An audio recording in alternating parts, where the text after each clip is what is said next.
Hardwares profissionais para processamento do sinal de áudio em estúdio. Vocês já devem ter visto muitos modelos por aí, mas hoje nós vamos dar atenção aos módulos Série 500. Eles apresentam muitas conveniências e nós vamos falar sobre elas aqui hoje.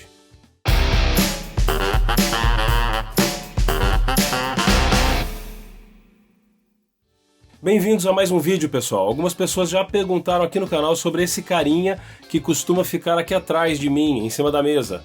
Pois é, ele é um lunchbox de 6 slots, ou seja, ele é uma plataforma física que pode abrigar, alimentar e, claro, fornecer as conexões de áudio para até 6 módulos, que podem ser usados para processar seu sinal de áudio, seja na etapa de captação, mixagem ou masterização.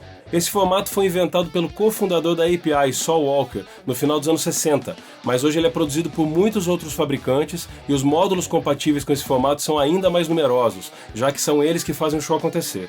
Vocês vão encontrar inúmeros modelos de pré-amplificadores, compressores, equalizadores, saturadores e até efeitos dentro desse formato. Ele tem algumas vantagens em comparação com os hardwares convencionais que geralmente são encontrados em formato de rack. Eles são menores, mais baratos, mais facilmente transportáveis e em meio a tantas conveniências, o inconveniente é a necessidade de um chassi Série 500, como esse que eu acabei de mostrar, a famosa Lunchbox, para que eles possam funcionar, já que é o chassi que vai fornecer energia e as conexões entre os módulos. Muito já se discutiu sobre a qualidade sonora produzida por esses módulos em função de uma série de questões, mas hoje eles são aceitos sem muitos questionamentos pela comunidade profissional de áudio. Esse modelo de chassi que eu tenho aqui possui 6 slots, como eu disse. As conexões de áudio se encontram na parte traseira e estão tanto no formato DB25 como XLR.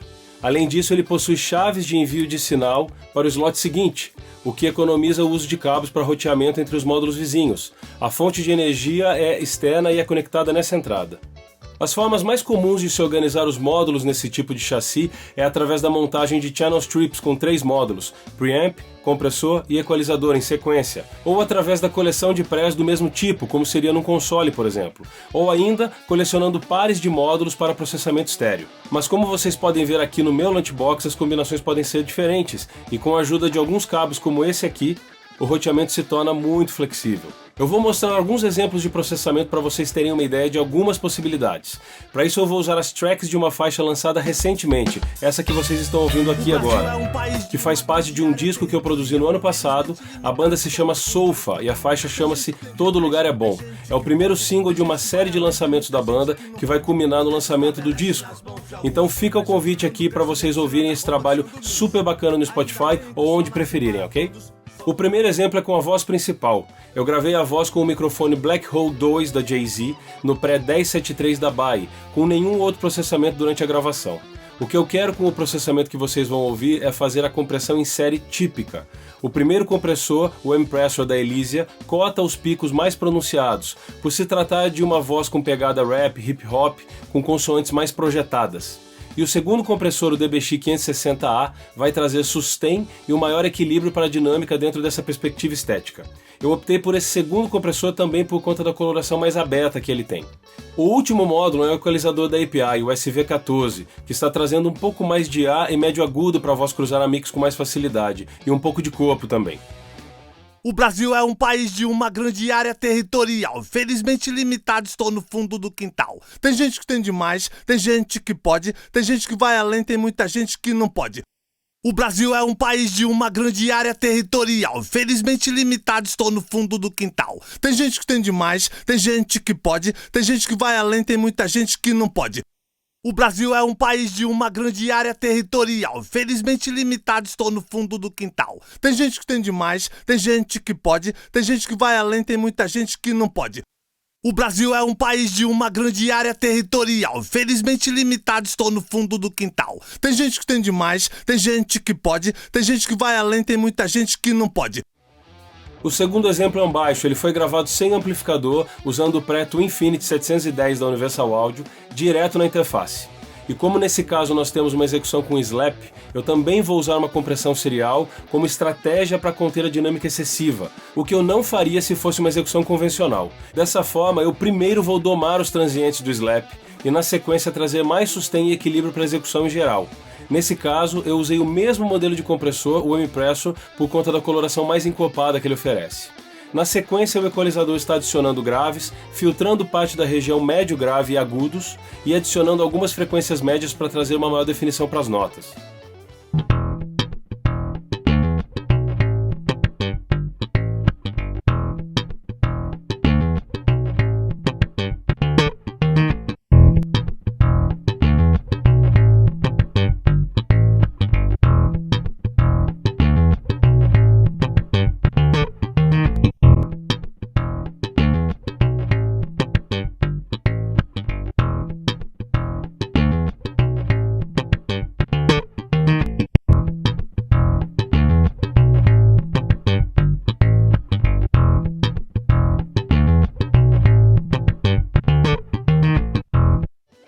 O terceiro e último exemplo é a compressão do drum bus, ou seja, do canal estéreo que está recebendo todas as peças da bateria.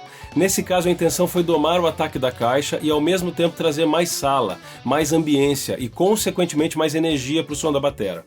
Por isso eu usei os dois M-Pressors com regulagem idêntica para os canais L e R.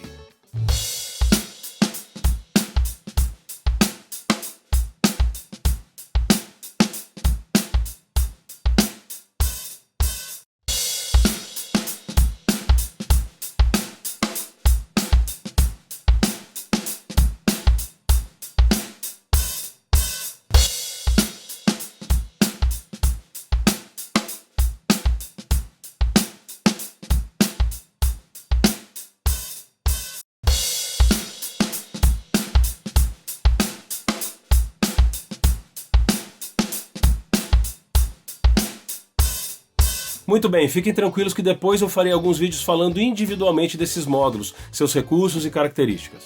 Uma discussão eterna que eu não quero ignorar aqui é a do analógico versus digital.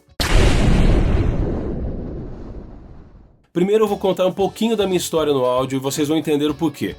Eu comecei usando somente plugins, ou seja, trabalhando 100% in the box, mas sempre me perguntava como os hardwares funcionavam, como os hardwares soavam em comparação aos plugins. Mas até aí tudo bem, eu sabia que existiam grandes profissionais que trabalhavam completamente in the box, e isso legitimava a minha escolha inicial. Porém, eu ouvi o ponto de partida para a mixagem dos trabalhos desses grandes profissionais, a Raw Mix, que é a mix basicamente com ajustes de volume após as gravações. Em algum momento eu me dei conta de que esses caras de fato mixavam usando plugins, mas recebiam essas tracks de um estúdio que faziam essas captações com microfones incríveis, plugados em prés também incríveis, e muitas vezes passando por compressores, equalizadores, todos analógicos, setados por engenheiros experientes, já direcionando o som para o propósito daquele trabalho. Então eu ouvia a raw mix de uma gravação que eles recebiam de um estúdio como esse e comparava com a mix final desses caras. E a diferença não era tão gigantesca quanto era com as minhas raw mixes, que sempre foram captadas por mim, em comparação ao meu trabalho final. Ou seja, os caras estavam saindo desse ponto para chegar nesse outro, e eu estava saindo desse aqui muito mais embaixo e buscando o mesmo resultado.